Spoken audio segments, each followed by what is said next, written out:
Hello and welcome to Eartfile. I'm Ayola Kasim. Nigeria faces enormous challenges, and one of the most crucial is power supply. The country has been confronted with incessant electricity problems ranging from power generation to its transmission and distribution. The main sources of electricity here in Nigeria are gas and hydropower. But even in this day and age, many areas still do not have access to the power grid. There have been several reports recently that the Renewable Energy Master Plan, which seeks to increase the supply of renewable energy from 13% of total electricity generation in 2015 to 23% in 2025 and 36% by 2030, might be on its way to meet its target. How this will work is our focus today on Eartfile. To stay with us. The first phase of Operation Light Up Rural Nigeria, which is being commissioned today, consists of 3 communities in the Federal Capital Territory, Safi, Waru, and Drome that we are here today, with over 1,600 homes electrified.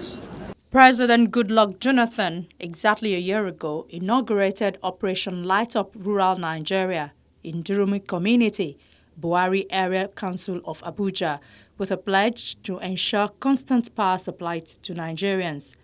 The project is aimed at using renewable energy to get electricity across to rural communities in all the 36 states of the Federation, especially communities not connected to the national grid. The Minister of Power, Professor Chinedu Nebo, said the federal government instituted the Light Up Nigeria to utilize the abundant solar energy to power communities across Nigeria. Developing countries like Nigeria are faced with serious energy crisis. There was something like 19 million households off-grid or underserviced in Nigeria. The calculation here is that if one made a full transition in Nigeria to energy-efficient off-grid lighting, the country would save, and the consumers presumably, $1.4 billion a year. That's getting rid of basically 2.3 billion litres of kerosene, 1.3 billion candles, and 314 million batteries, not even accounting of what those batteries do when they go in landfills and break up and leak heavy metals out into the water supply. The payback period is 14 months. You'd take over 17 million barrels of crude oil out of the system, save 6.4 million tons of carbon dioxide emissions annually, which is the equivalent to taking 1.6 million mid-sized cars off the road. And the annual savings per household is $66 per year. So, I mean, there's so many compelling economic and social arguments in this that it just is a no-brainer if you can get the landscape right and a good partnership with government. In most countries that have experienced similar setbacks, the ultimate solution has not been from a single source of energy, but the culmination of several. Nigerians are brought up in terms of oil and gas development. That's the only one they know. But today, I would say the renewable energy is the future of the world, not only of Nigeria, it's the future of the world. Because even if you look at United Nations framework on climate change, the agitation has been, how do we get cleaner energy? How do we make the earth greener? How do we reduce or mitigate the global warming effects? Because you can see it's been, the consequence has been very, very, very disastrous in some areas, flooding here and there. So I think this is the message. Let us really look at renewable energy as another better form of energy that will leave our earth cleaner. Renewable energy has been sold as the energy source of the future for sustainable development. It was not until 2003 that the Nigerian government approved renewable energy as part of its national energy policy. The policy is hinged on private sector development of the energy sector. The key elements in the national policy position on the development and application of renewable energy and its technologies are to develop, promote, and harness the renewable energy resources of the country and incorporate all viable ones into the national energy mix, to promote decentralized energy supply, especially in rural areas, based on renewable resources, to de-emphasize and discourage the use of wood as fuel, to promote efficient methods in the use of biomass energy resources, to keep abreast of international developments in renewable energy technologies and applications. Renewable energy is not a personal problem, neither is a state problem. It's not just even a national problem, it's a global problem. It's of global concern. And what are we looking at in renewable energy? We are looking at energy that will be environmentally friendly. Following the energy policy, a renewable energy master plan was formulated in 2006 with an understanding for achieving sustainable development and a gradual move from a monolithic fossil fuel energy to one driven by an increasing share of renewable energy in the national energy mix. Renewable Energy Division of NNPC was established rightly in 2005 through a presidential mandate, and the aim really is to diversify the economy and also to enhance our energy mix and energy security at the same time. Okay, so the journey so far has been that we have I'll put the journey along also with our achievements. I think so far we have initiated biofuels policy and incentives for whoever would be investor that would be interested.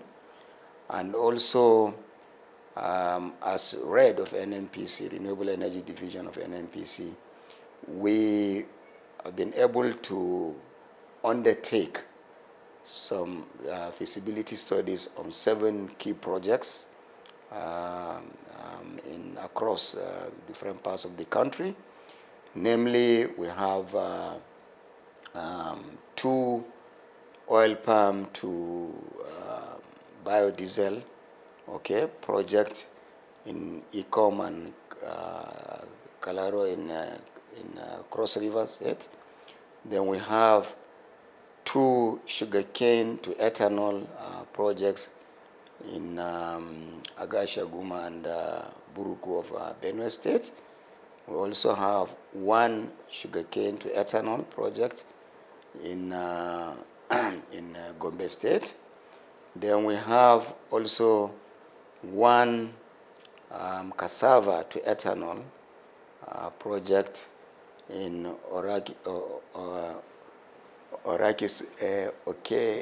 Okeresile in Ondo State, and also 1 cassava to ethanol project in Ebenebe in Anambra State.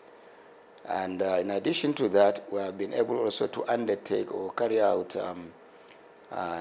environmental and social impact assessment for all these projects, more especially the 3 ethanol to sugarcane to ethanol projects. And also, we have been able to get our projects product specification certified or accepted by Standard Organization of Nigeria. And also, we have been able to come up with our business plan and market penetration.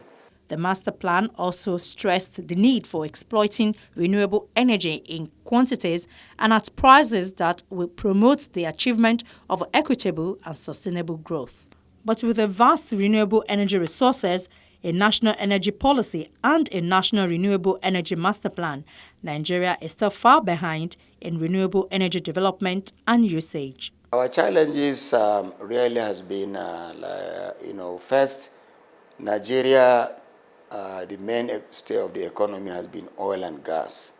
So the work we have to do greatly now is to change the mindset, okay, from the fossil fuel-based energy and to renewables, at least for us to comply with the United Nations UNFCCC requirement of having greener environment and less pollutants, especially carbon dioxide to the atmosphere. So then the other thing is also lack of enabling legislation, like in other countries, even our neighboring country, West Africa, like Ghana, already has successfully, passed legislation, and they have gotten what they call Renewable Energy Act. Sudan has done the same thing. Renewable energy investors are currently looking for investment opportunities in Nigeria after the country was ranked one of the 4 top investment destinations and growth areas in the world by a leading global audit, finance and tax advisory firm, KPMG, in March 2013. 2 countries stand out for actually moving quite quickly to light-emitting diode technology, this even more efficient and even more environmentally friendly lighting technology, and those are Nigeria and China. So as far as the Enlighten initiative in terms of on-grid efficient lighting, there obviously clearly is some momentum building in Nigeria, which I think that the new off-grid can probably build upon as well. But in part it's also, legislation as well, and taxation and financial incentives and instruments. But Nigeria, as you know, has been working quite hard to try and deal with fossil fuel subsidy as well. I know it's not been without a challenge, but some countries like Ghana have actually achieved it. So, all these things are possible.